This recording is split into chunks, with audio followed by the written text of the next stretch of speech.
Yeah, welcome everybody to our new Sacred Self-Healing workshop series here for 2023, Adjusting to Change. This workshop series is available for all Sacred Self-Healing members, and at this point, until we change it into a course that is only accessible for members, many of you have started the Sacred Self-Healing course in 2014 and up.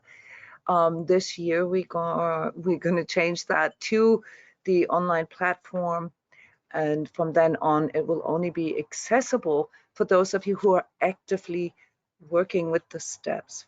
But more on that at a later workshop.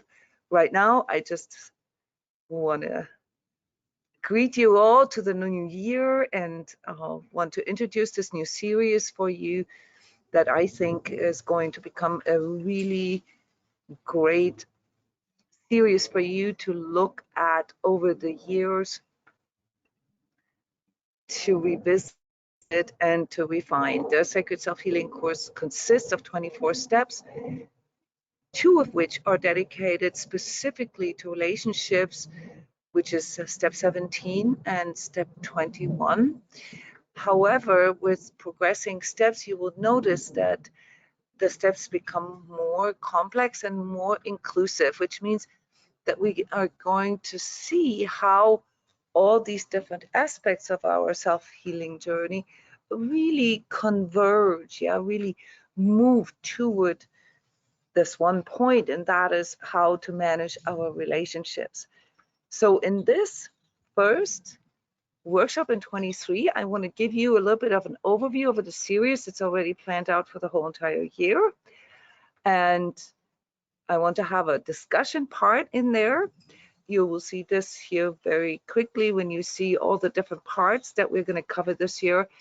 And as we will do or have done in every workshop for Sacred Self-Healing Community, we are looking into the energetic influences, into the greater goals, the greater picture, the, if you will, the higher consciousness behind all of these topics. So it's not just a psychological or behavioral discussion. Those are discussions that we're doing here that are geared toward people like you who are working on their inner growth, who are working on the deeper aspects of conscious living. And we always also look at the karmic perspective, the karmic aspects with each of these areas of life that we are discussing. With this particular workshop series this year, Adjusting to Change, we are going to look at how we can build more conscious relationships. And just real quick, we're not just talking about romantic relationships. You'll see this here in a minute. We are talking about anything, anyone that we are in relation with, that we are relating to. And that, as most of you know, is pretty much everything and everybody in life that you interact with. Yeah. So the workshop series for 2023 has 12 parts or 12 titles, some of which have several parts. The first 5 months, part 1 to 5, we're going to spend with the topic of mastering our relationships and the specific aspects of that. Then we're going to have one workshop where we're going to look at our goals. Yeah, we'll find out soon that what we expect, what we want to manifest, what comes, or what comes into reality has a lot to do with our goals and our expectations. So we're going to spend one workshop on going a little deeper there, becoming a little more aware of what it actually is that we are expecting from our relationships. Then we're going to talk in the next workshop about motivation and attitude. How are we committing to what we want? Then we're going to talk about our bodies. This will be in 2 parts, namely how we can master not just our behavior, our perception, our perspective, our attitude and motivation, but how we can master our body in that whole aspect of, you know, adjusting. Yeah, that has to do not with like weight loss or anything to do, although these aspects can play into this, but mastering our body can relate to health. So we're going to spend one workshop on health and another one on how to maintain and how to feel good about our bodies, since this is our temple, the temple of our soul. Yeah, cannot be excluded. Then we're going to spend 2 workshops on mastering our energetic conditions and our environment. This has to do with how we set up our life, how we are managing all these different tasks in our life, and how that is either conducive or toxic. Yeah, those are the extremes. So here we're going to talk a little more about congruency and, you know, how aligned our choices are in our life. And then in December, we're going to talk about our energetic interactions. That is probably very interesting to some of you, because there are a lot of aspects that most people aren't fully aware of, and this will help you also to maybe protect your energy a little bit. Any questions so far? Yeah, I want to hear some of your voices. Are there any technical questions, any understanding problems, or anything that you would like to add at this point? I'm seeing some of your comments here already. Yeah, thank you too. Thanks for coming. And as always, we record those workshops, so if you weren't able to come here today, then you will find the recording for this in the Sacred Self-Healing Forum later on the online course platform. And I also sent out an email with the recording link. Those recordings, by the way, in case you guys have been wondering, they are on my YouTube channel, but they are unlisted, which means you need to have the link from me. They're not public. There's a few workshops that I do public if there's not a lot of personal sharing in there, that can give people a little bit of a feeling for sort of what level of discussion we are doing in this Sacred Self-Healing program. So in the relationship series, these first 5 workshops that we're going to have this year, guys, buckle up. We're going to go really deep into certain or most common relationship issues. Today, we're going to talk about the general influence our relationships have on our health and our happiness in life. And we're going to talk briefly about those patterns, yeah, and communication issues. And we'll learn, you know, that some of our, at least the most common relationship issues that people share have to do with communication. Those of you who signed up for the Love Integrity course that started last Saturday, by the way, it's not too late. So we have only had an orientation so far. You can still join this. You will go deep into investigating those patterns and practicing them. So that's what the Love Integrity is for. It goes even deeper. Here we can only scratch the surface, do discussions, and maybe inspire you, yeah, give you impulses as to what you can change. In courses such as Love Integrity, we go really deep into them and have the opportunity to discuss the complexity of it with the given tools and modalities. Next month, we're going to talk about codependency issues. Here in this self-healing community, codependency, which is a form of externalization. We will learn about this next month. Here you see the definition is characterized by the projection of selflessness and sacrifice. And it's something that most of us not recognize, because the word codependency is a bit misleading. Yeah, a control mechanism. And by reflecting on these aspects and the deeper part, why we're doing this, yeah, why we become people pleasers, or what's behind that, what it actually is that we're trying to accomplish with it, and becoming a little more aware of that, we can already make changes here for ourselves in this self-healing context. In March, we're going to talk about fantasy bonds.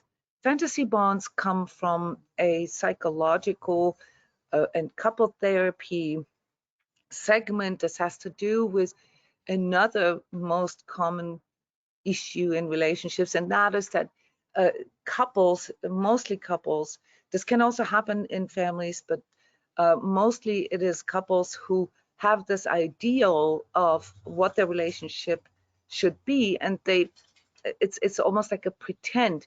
Yeah, both partners become more attached and more committed to the ideal of the relationship than the actual doing it. Okay, so this is quite complex. I'm looking forward to that because fantasy bonds are more common than people think. I would say my personal estimation is 80% of relationships. That is not necessarily toxic, but it is something that if it is unconscious, well, then it creates a lot of karma. It creates a lot of patterns, and those aren't always wanted. So it's a very cool way of investigating, you know, also maybe past relationships in regards to, well, are they actually also playing out the way we want them? And what are the tools that we need to make corrections or to you know, refine them, yeah, to allow them to continue to grow.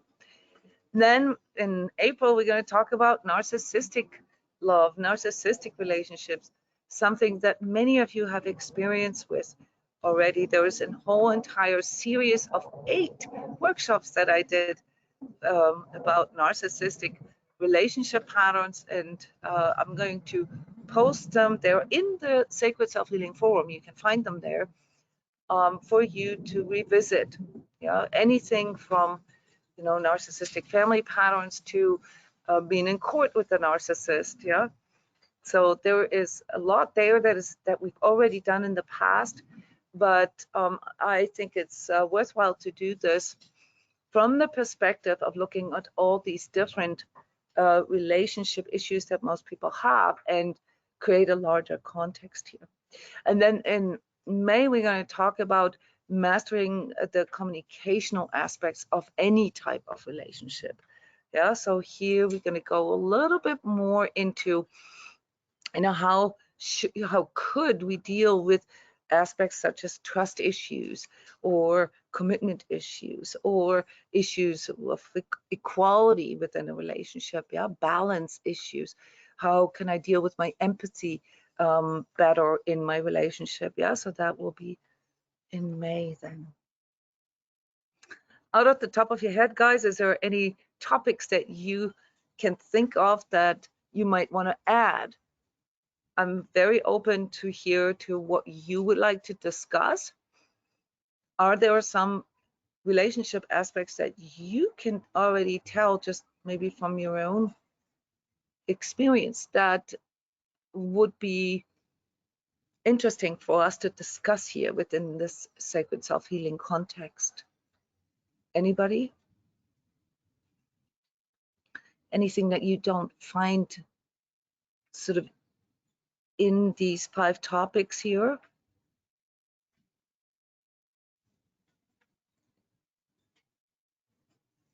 You can let me know as we progress.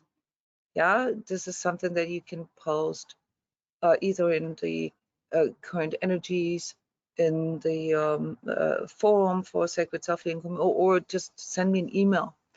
If there are aspects of relationships that you would like to discuss here within this self-healing context. Okay.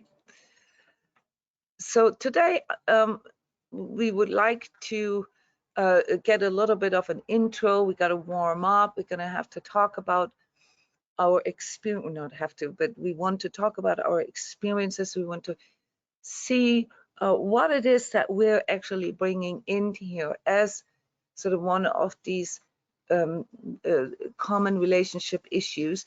And for that, I want you to first spend a moment on differentiating relationships. So we have the space to look at all these different kinds of relationships, but I need you, when you share, to be a bit more precise. I need you to differentiate what your sharing is about, whether it's about a romantic partner relationship, whether it's about a friendship, whether it's about family relationships, and here the relationship with children. So those of you who have children, yeah, those of you who don't, obviously, won't really have so much to share there, but that's a special relationship that does not count as a family.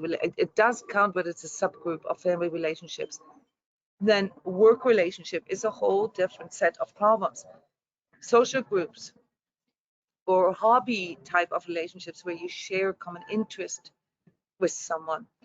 Then church or spiritual relationships, like we have them, going here or forming here within the Sacred Self-Healing group, is also a different category, and comes with a different set of goals and expectations and problems. And lastly, relationships that have to do with activism, where you share the same mission with someone, where you're collaborating with someone, that is also a different subgroup of relationships. Janet is sharing here in the chat for me the anatomy of long-term relationships, like initiation and aids for progression and success for both. Yeah, Janet, that's basically what this whole series is about. Yeah, the goal is to build a foundation, or have a foundation in our understanding of what is needed to build a healthy and happy relationship. So when it comes to health and happiness, all right, there is always obviously the sustainability, so the long-term aspect, yeah, that is what we all seeking. Yeah, so yes, we talk about the anatomy of long-term happiness and health by discussing all these different aspects, and becoming more aware of this. The in-depth foundation of happy and healthy relationships, that's something I'm doing in Love Integrity in a 14-week course.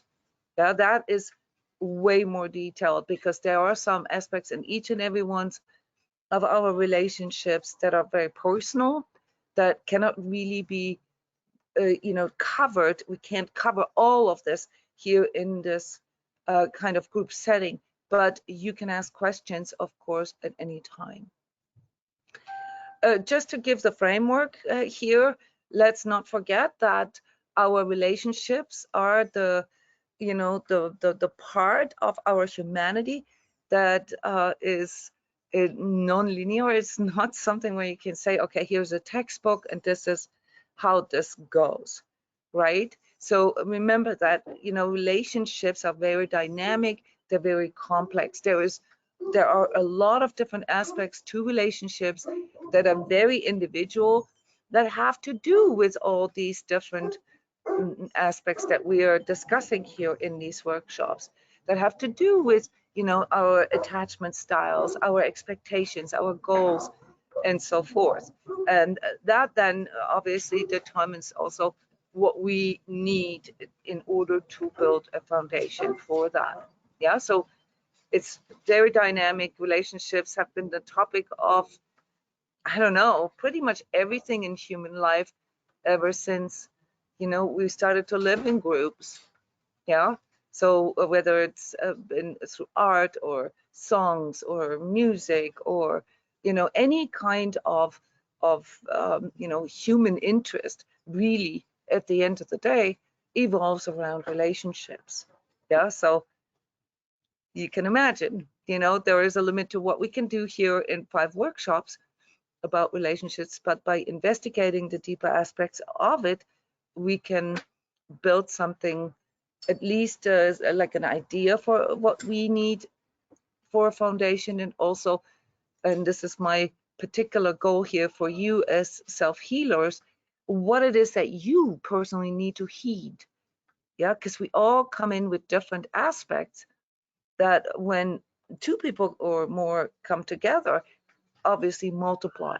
And there are things that are very specific, very unique about our personal relationship life, yeah, that do not apply to others. But good question. All right, so let's jump right into the discussion here, guys. What is your experience?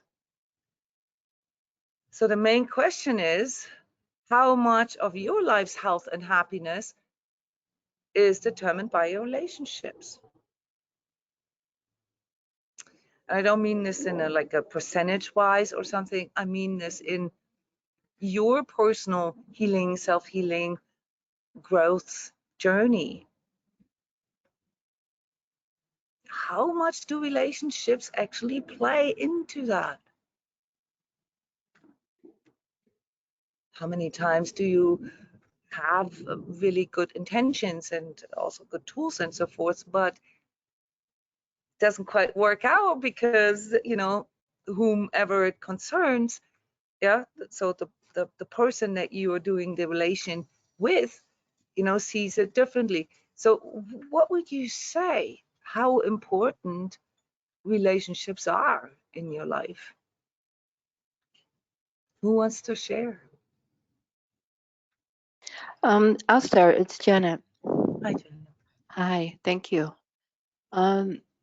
Well, this is a good subject. I can either decide to participate in it or ignore it, because when you ask this question, how much of my life, sorry, the cat, how much of my life's health is determined by my relationships, I essentially don't rely on any relationships to provide any health or happiness right now, other than, you know, the nice people the really cool people at the store, you know, that I see each week. Okay. I mean, those are healthy relationships. Okay. But anything deeper and closer in terms of family and friends, I mean, I don't want to put down friends, but it's just not like I have a lot of them. There's Mhm. nothing that's been lasting nor healthy or satisfying right now at this point. So I'm pretty solo. Okay. So here's I'm just you know giving feedback. This you guys all know this about me, right? When you share, I give a little sort of summary of what you said to show you what I heard. Okay. So what I hear you say is that you didn't mention why, but you said that you know you're not relying on relationships with other people other than you know sort of day-to-day say operational kind of relationships. Now the deeper aspect to that question is, well, how much has that determined you know the you know the flow of your life? Is it, can you give us a little bit of a like just a hint as to why it is that way, and if you like it that way, or if it's a consequence of, let's say, negative experiences that have led to you being pretty solo, as you say? Well, yeah, it's been years of the experience, like slowly, you know, I was slowly not good enough for my parents. You know, it was always a breakdown in the relationship with parents, let's say, so family. That interfered also with some of my relationship with any Okay. further family extension to that. So that is kind of like a breakdown, I would say, a crumbling in that area. Okay. Then the issue with my kids and that whole legal matter that left me pretty much on my own, and really with no ability to You're uh, talking about divorce, right? And the yeah, well, children not in the just it process. was yeah, the divorce plus the additional full out, I still term as narcissistic father Mm-hmm. Mm-hmm. deciding to obliterate as best he can any relationship that I might have with my kids. So that's at about like 2%. Like if we put in percent, my parents is about 2%. I can have some contact, children 2%, and uh, I can tap in here with you and the group for meditations. So that's at least surface nice, and the daily interactions of people at the shops where I live are, So you're saying like the amount, you're measuring this in like the amount yeah, of because interaction. I can But like on one hand count. Now recently it did occur to me, I've had a kind of a wake up call to one, that keep recognizing that I know I was working on my health quite seriously for the last year. So that shifted, definitely didn't have my focus on how do I present my best self if I'm going to go on a dating site, you know, that kind of thing. It wasn't even, I knew that I really would like a partner, but my daily habits did not equate to really right. meeting anybody. So recently I've been able, that year of healing has been progressively better, and I'm still progressively better, happily. So I'm the door to being able to say, oh, okay, this is what I want. If I meet somebody, this is what I know about myself, seeing that possibility and even how to go about it, because that's a big part. And of course, I would like to participate in this group you have, but that has not come together to be able to do that. But so that was revealing that type of relationship, which is important to me, just Okay. hasn't had the possibility. Okay, so really what I hear you say is that you don't like it, all solo, you would like to change it, and you've already sort of come up with priorities there that you would like to have something like a romantic, well, the word romance is a bit dramatic, but like a life partner or something like that that you would share, would want to do, that you just haven't really been able to, work this out in a sustainable way yet. The actual question though was, and if you can stay with me, Janet, how much of your life's health and happiness is determined by your relationships? Well, Was a different one. that's kind of where the solo. Um, Well, the question you know what? is, You know, the question is really. I've come to this conclusion. The amount of time solo was very good, but I could see where I was starting to hit a little precipice, and it had hit its high point, and that me by myself learning was really good. But then the energy drops because now I can recognize that all important relationship as a human being with other human beings that needed nurturing. So it is important to have a yeah, quality, and it because there does play in. Yeah. I think so too. I mean, Janet, I was going to ask you because you kind of answered it unconsciously. You started talking about, how your relationship with your parents influenced, some of, other relationships that you had, So really what I want all of us to become fully aware of is how much, you know, our relationships really play into our life's decisions. And I'm not just talking romantic relationships, I'm talking all of them. For all of you to understand really how important this topic is. So you mentioned a few things such as, the aspects with your parents, for example, and how that has played into your romantic relationships. Yeah, we've all already learned this, yeah, that there's inner child issues, that there's stuff that we sort of carry around as baggage. Yeah, guys, how much of that baggage that we carry around with comes from relationships? Janet, your life, how much of the struggles and the adversities that you had to deal with in your life comes or originated in your relationships?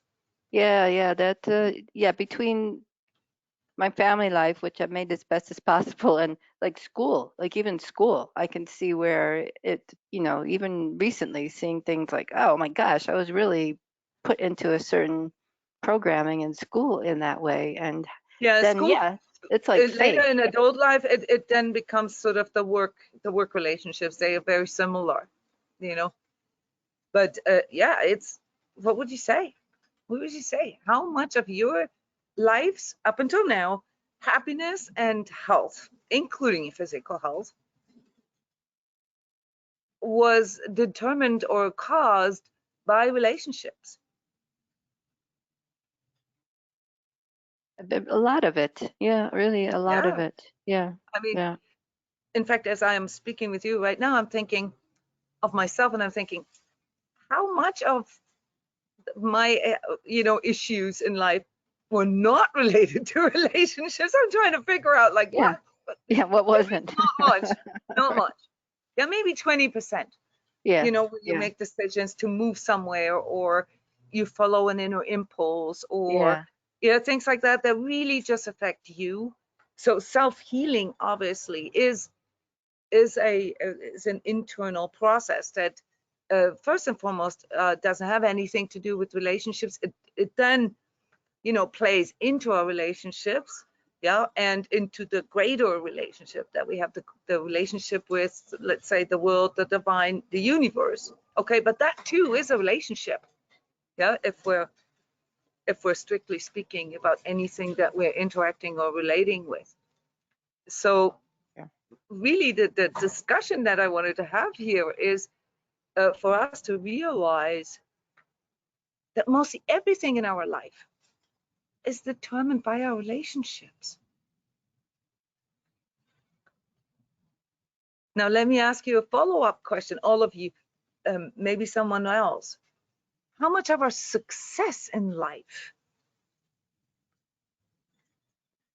is determined by our success in relationships?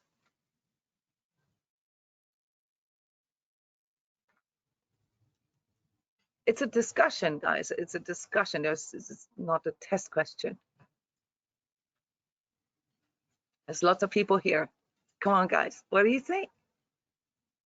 How much of our success and happiness in life, yeah, seeing happiness as a success, depends on It's also successful relationships? a big percentage, the same as interaction. I mean, I would say 80% as well, Yeah, at if least, not right? more.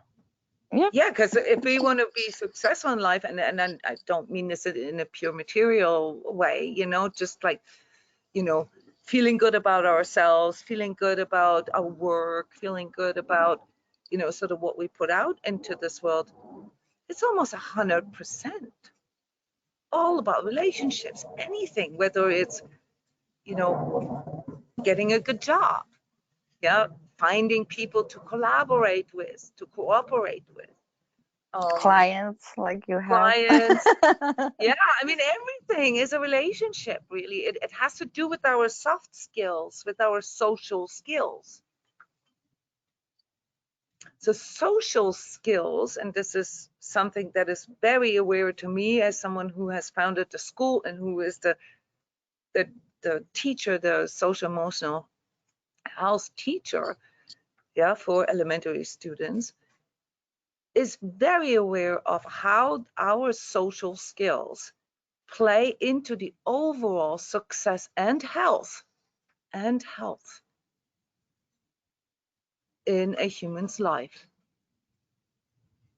So some of you are familiar with this. You can look it up on my YouTube channel. There's a video. It's an abbreviated version of a sacred self-healing workshop where I talked about adverse childhood experiences. Yeah, like I think it's called trauma load or childhood trauma. I don't recall the exact title, but you can look. This is a public video on my YouTube channel.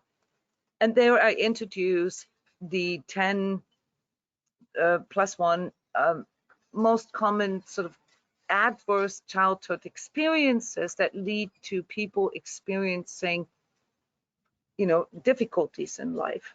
Yeah, and this is anything from, let's say alcoholism or addiction in the family to violence, emotional, physical violence, or witnessing certain things, inappropriate exposure, etc. So those are things that, they're called ACEs. Yeah, and that's something, for example, that psychologists use to determine if how high the person's exposure and trauma level is. Yeah, because if we have those adverse experiences, it sets us up for more difficulties in life. Yeah. And one of the things that were really, really mind-boggling for me was to see the statistics around those. So the higher the number of ACEs, the shorter the lifespan. So the reason why psychologists do this and psychiatrists, yeah, it's like a questionnaire asking people if they've had this kind of exposure growing up before the age of 18, is because if a person has 5 or more of those, it literally sets them up for diseases. This is just purely statistical. Okay, so if you, for example, and I'm just sort of pulling this out of thin air right now, grew up in a household where there was some kind of mental illness, and narcissism is part of mental illness, or addiction, if there was any kind of verbal, emotional, or physical abuse that you witnessed as a child, not even going into like sexual abuse and those kinds of, just like what is called adverse childhood experiences. So if you've had that kind of setup, okay, you are 40% more likely to experience certain kinds of diseases and a shorter lifespan physically. How do you feel about that?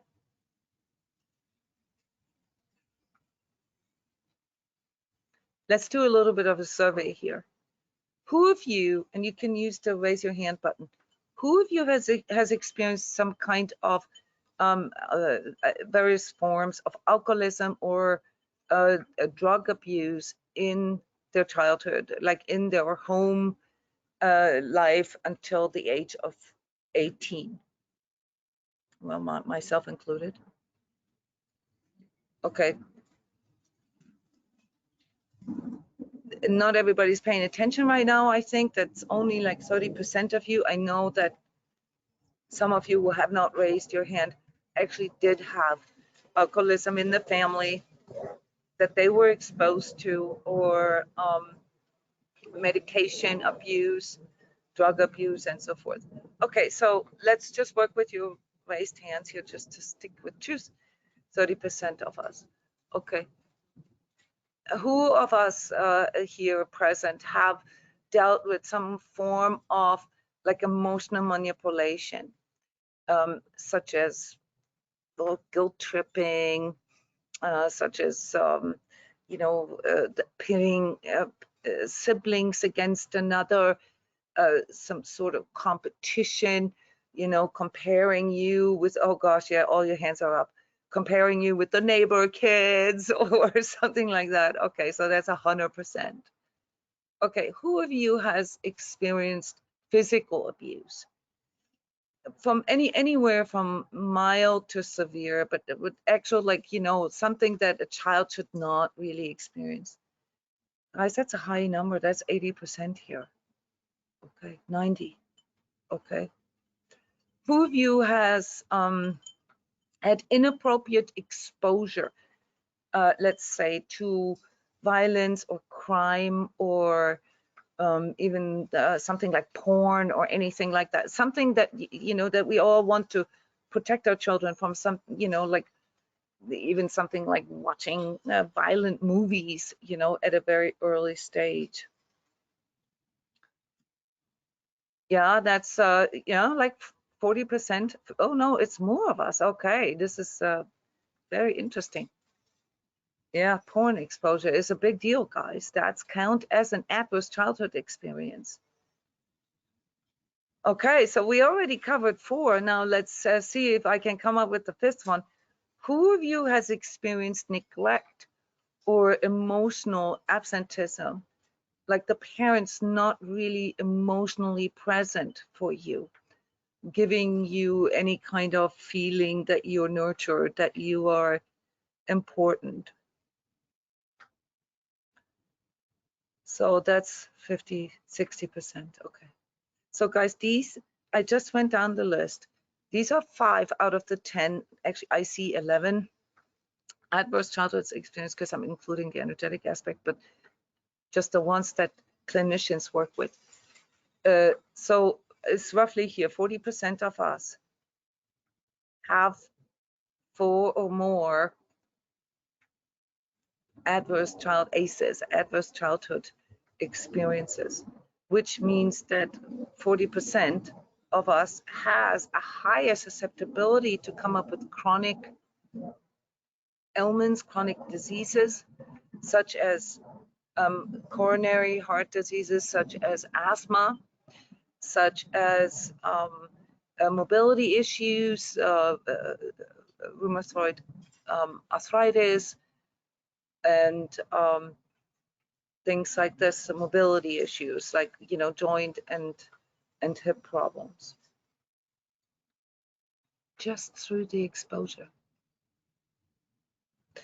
We are also, and this is then, you know, it's very depressing really when you look at just stats, okay?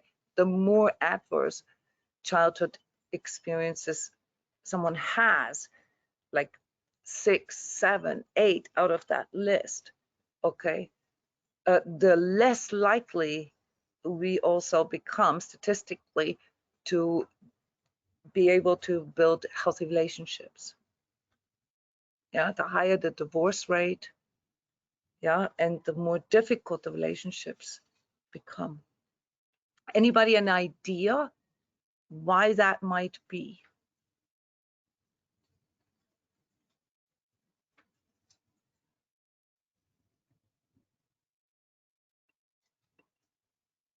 Why do you think it's harder for people with, you know, this kind of baggage that comes from childhood, yeah, to form healthy relationships? What do you think are the factors there?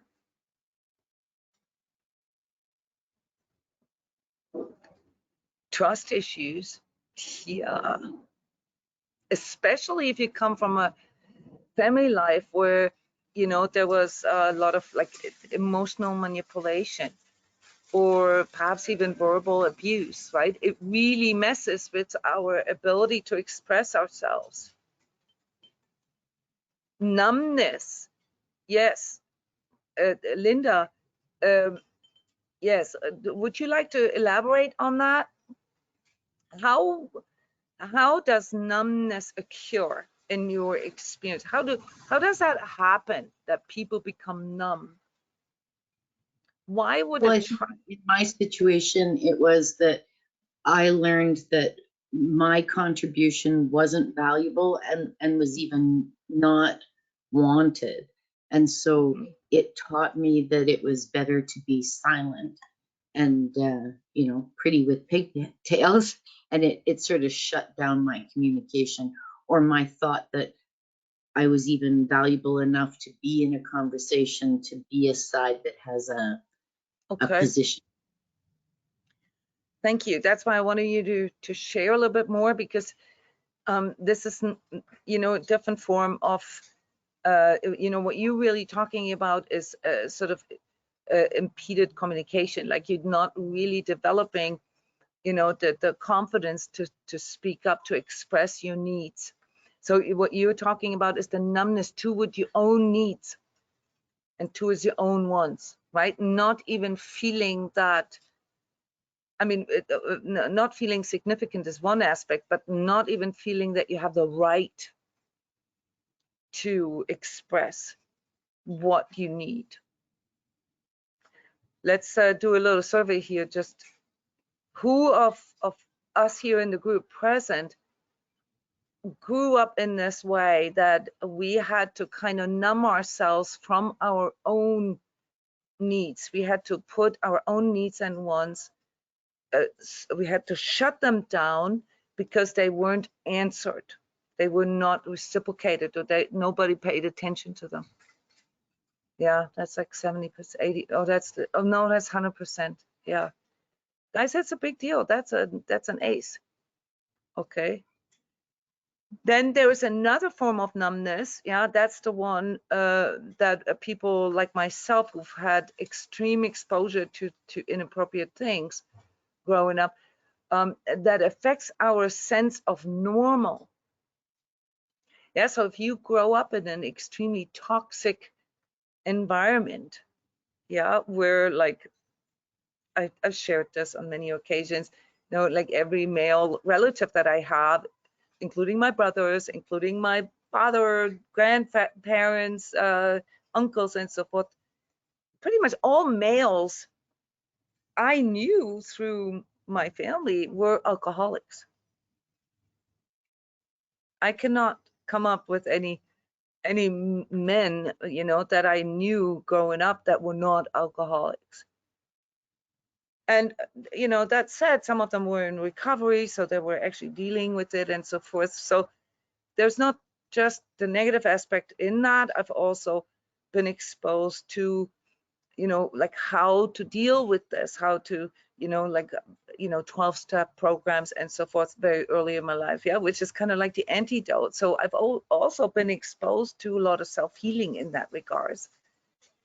But the question was, how many of us have experienced this sort of toxicity levels growing up at home that made us numb, or that skewed our sense for normal to a degree that we got so used to all the drama and toxicity that we couldn't even imagine, you know, a life or, you know, a different reality without that.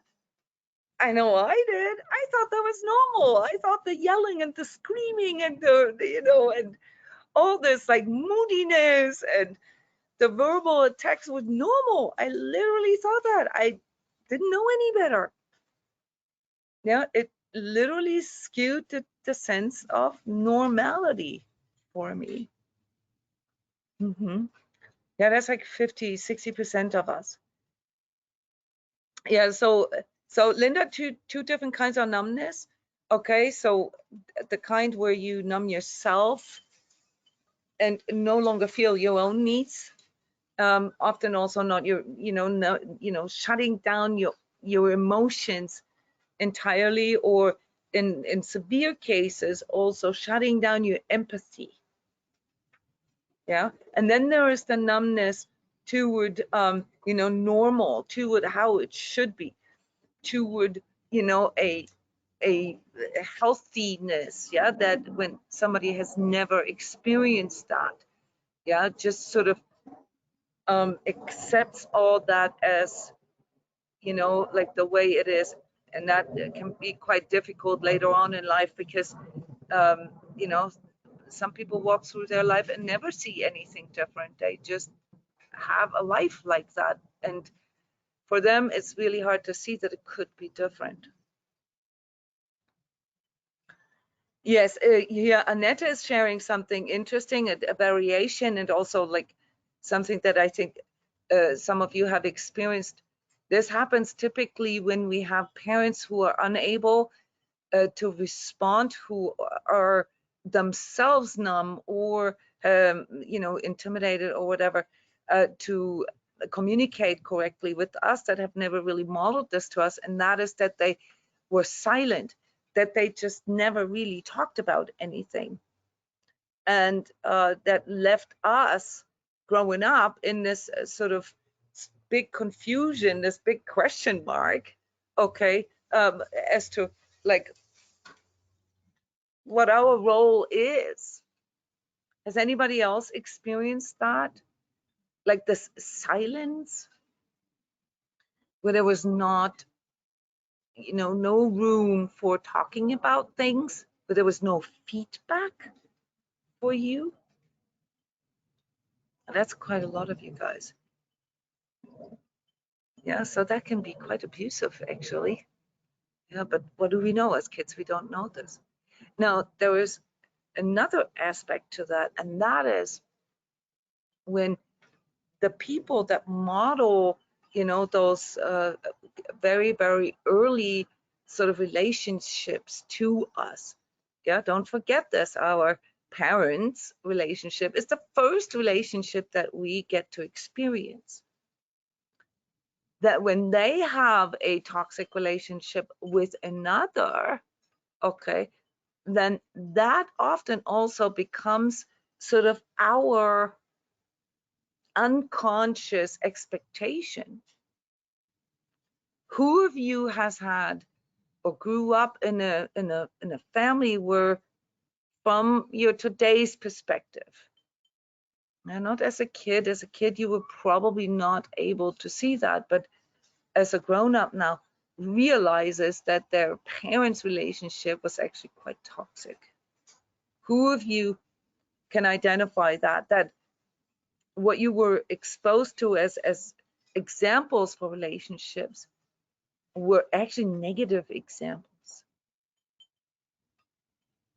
Yeah, that's like 80% of us.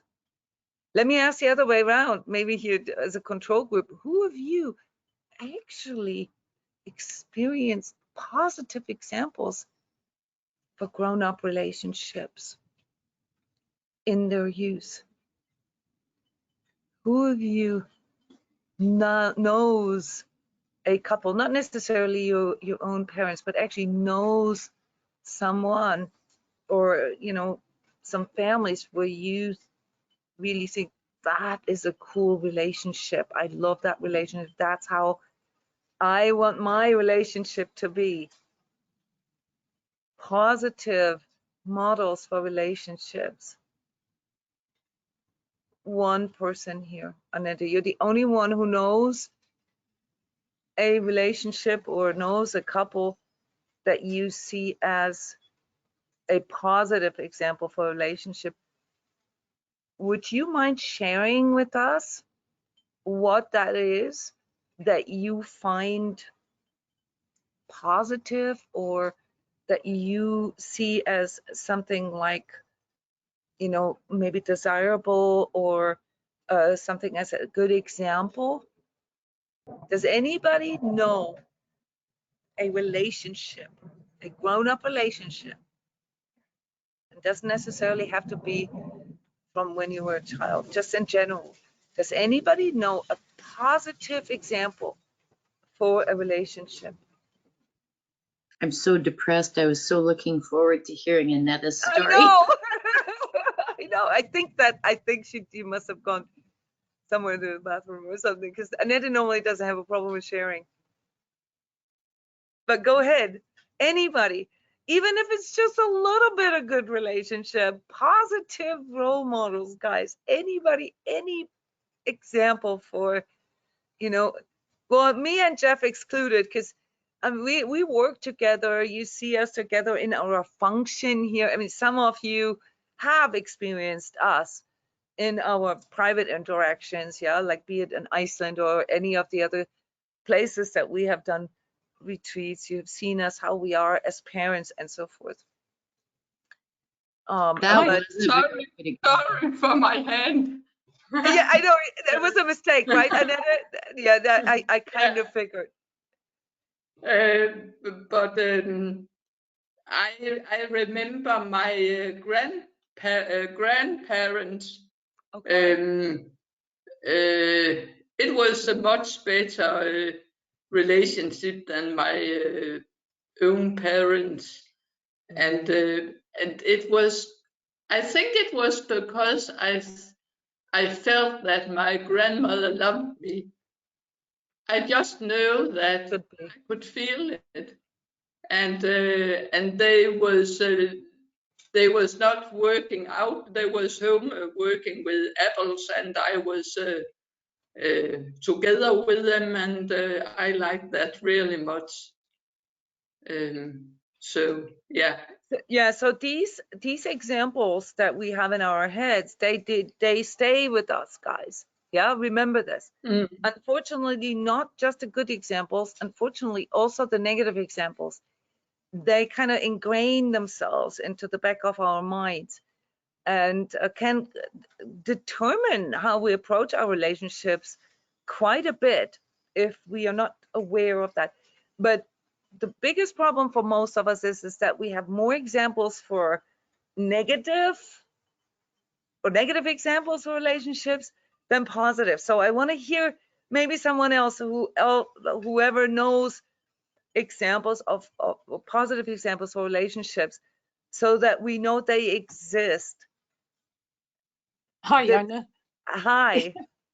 Yeah, I'm going to say that because I thought I'll just leave my hand up the whole time here, because it's like I'll just leave my hand up because until we get to a point where you say something. And then I was thinking, oh no, I've never seen a positive relationship. But then I realized I was just looking through a very negative lens, and I have seen parts of it in other people. It's just nobody's really perfect. But I did live No, we're not talking about perfect, right? Yeah. But I do remember I lived rented with a Christian minister and his family, not saying that means that can be great, but they did model some boundaries. You know, it was the first time I'd seen a family model Cool. safe boundaries because of their beliefs, and they weren't alcoholic.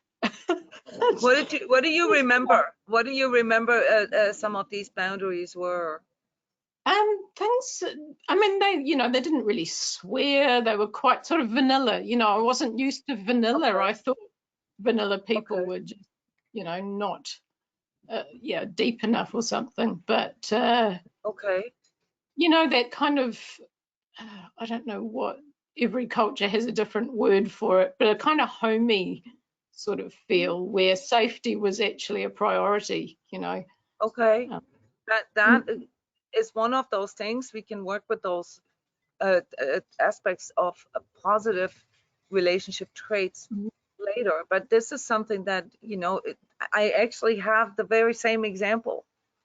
It was also a pastor. It was also I was friends with the daughter of a pastor. And when I went to visit their family and had dinners with them and stuff like that, I always felt really, really good. Because it was mostly the way they communicated with another that really made a difference for me. Guys, Yeah, and they had a couple, because they had a big family, and a couple of the kids weren't really churchy anymore, and that was all okay as well. It wasn't one of those sort of Christian families. Yeah. it was just that you saw a family there that had values, where like kind of everybody had kind of signed up for them. I have go, sorry. No, you go ahead. Actually, I'm putting this one in because as many mixed messages as I received from my family, I have to say that the example of my parents sticking it out together through their life and more or less being happy, and they still are, and they're still alive. They've been sick, and they're not dead. Like that whole thing about people staying together and longevity. Okay. We had values. We definitely had values, but there were a couple things that just were not.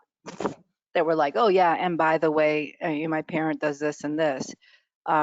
So the boundaries, there were good boundaries there, but also I think what's important is what stands out is this longevity and ability to really be together and talk about stuff and work stuff through.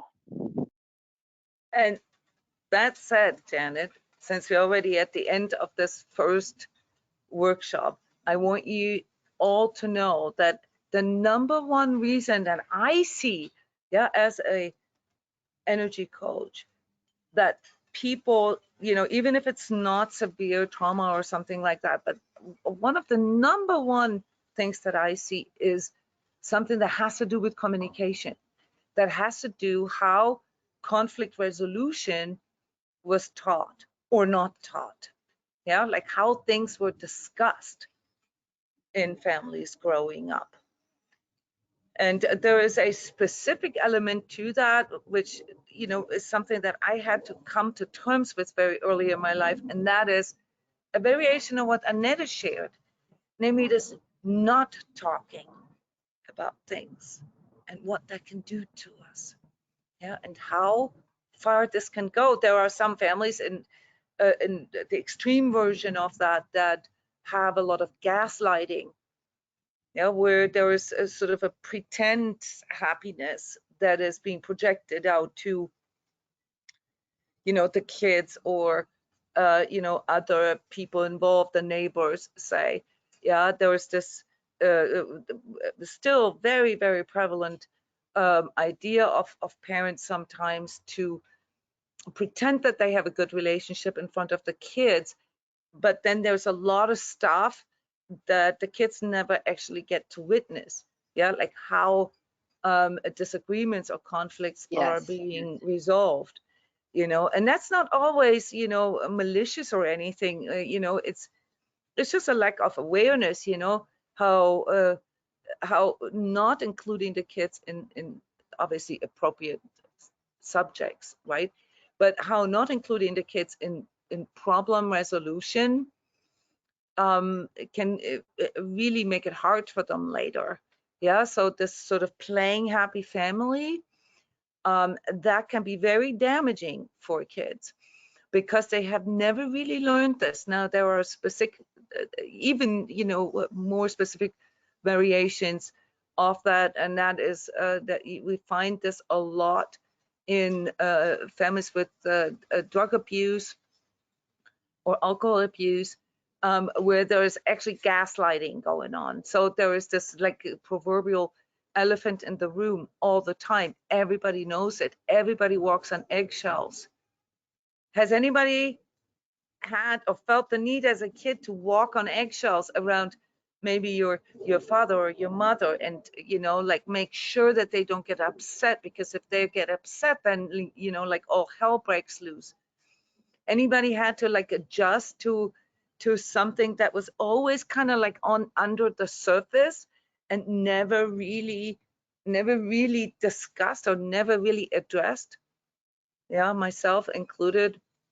Yeah, that's like 60-70% of us. Yeah, so I want you to know that this is the #1 reason, yeah, why people, even if they are aware, even if they know these things, from psychology and so forth, why they end up having difficulties in relationships, because they were never taught actually how to communicate truth. Many of you guys are really good at seeing things and listening to your inner guidance, but you've never been taught the tools on how to actually do this. Yeah, how to actually bring something up, how to deal with a disagreement, or if it's even more severe, have developed a skewed sense for reality. And this is, something that I want you to go home with as a contemplation.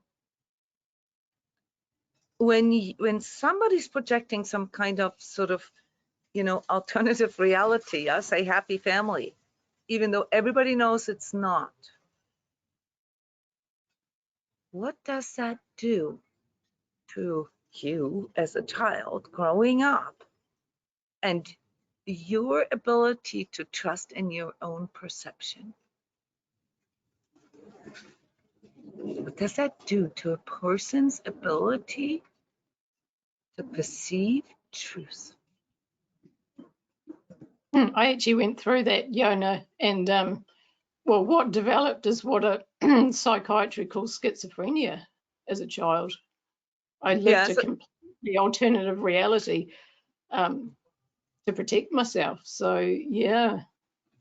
So the schizophrenia is obviously it's a bit more complex than that, but this like sort of something I've had to sort of work through that on an energetic level as well, because there's aspects to that don't fit the psychology, No, there's physiological aspects, neurotransmitters and stuff like that can be inherited as with genetic aspects to it, and there can be behavioral aspects, and there can be energetic aspects to it. So that's why it's so complex. Yeah, and the energetic thing, I mean, I realized that all of my perception was out on stalks. So yeah, part of what you might call schizophrenia is actually hearing what other people are saying when Yeah. literally. Yeah. I mean, here is a big controversy Yeah. in psychology, and as an energy healer who deals sort of on that in an alternative way, I would say that probably 60% of schizophrenia diagnoses aren't really schizophrenia. Yeah, I Plainly understand. spoken. They are, skewed perception of reality issues, and they need to be addressed in this energetic way. They need to be addressed with, helping the person to hone in on, what true reality, quote unquote. Yeah. It's hard to use this word nowadays, the word reality, because we all know that reality out there is skewed, and we all know that there is some form of collective gaslighting going on. Okay. But what that can do to a person, and it can lead to mental illnesses or to behavioral issues. Okay. The bottom line, though, is that there is ways to address that. There's ways to heal this. This is why we're here. Okay. And the last thing I want to send you with, I want to send you home with, is that, and we're going to investigate this later, is that when you are growing up in an environment that is in and of itself toxic or non-conducive, okay, for you to develop good skills, okay, it's something that you cannot uncover. It is something that somebody else needs to tell you. Do you know what I mean? Because if you grow up that way, you think it's normal, and that needs to be healed. Yeah. So a lot of times when we, earlier I just introduced you to statistics. A lot of times when you look at statistics, they are out of context. Okay. Because, and I can use myself as a living example. I should already be dead, okay, according to statistics. Yeah. So there are things that we can do if we learn them. Yeah, it's not fancy schmancy techniques. It's just literally consciousness work that can help us to transform this, that can help us to heal this. And that's why we're here, guys. All right. So as we are going deeper into specific relationship patterns here in these next 4 months, I want you to keep this in the back of your mind. Yeah. That we are not just looking at the psychological aspects at the energetic, we're looking at the whole of that, and want to, as a goal, want to come up with healthier ways to address this. Yeah, with ways that can help us, that can set us up for healthier and happier solutions. All right. That's it for today, guys. Wonderful. Thank you so much for sharing. Thank you so much for coming, as always. My favorite workshops here with all of you. Yeah, so I'm looking forward to next month and hope that you all enjoyed this series. On a side note, we have a second Sacred Self-Healing workshop this month that has to do with the new platform, where we're going to go through the Sacred Self-Healing steps one by one. Yeah, just like how we did this years ago. Yeah, and also investigate, the new tools and the new platform along with this. There is another Sacred Self-Healing workshop that we're going to have in January, talking about the Sacred Heart and why that is so important. All right, so back to step work. I'm looking forward to that as well. That's independent of this workshop series. All right, have a wonderful Thank you, Jona. weekend. Thank you, everyone. Thank you.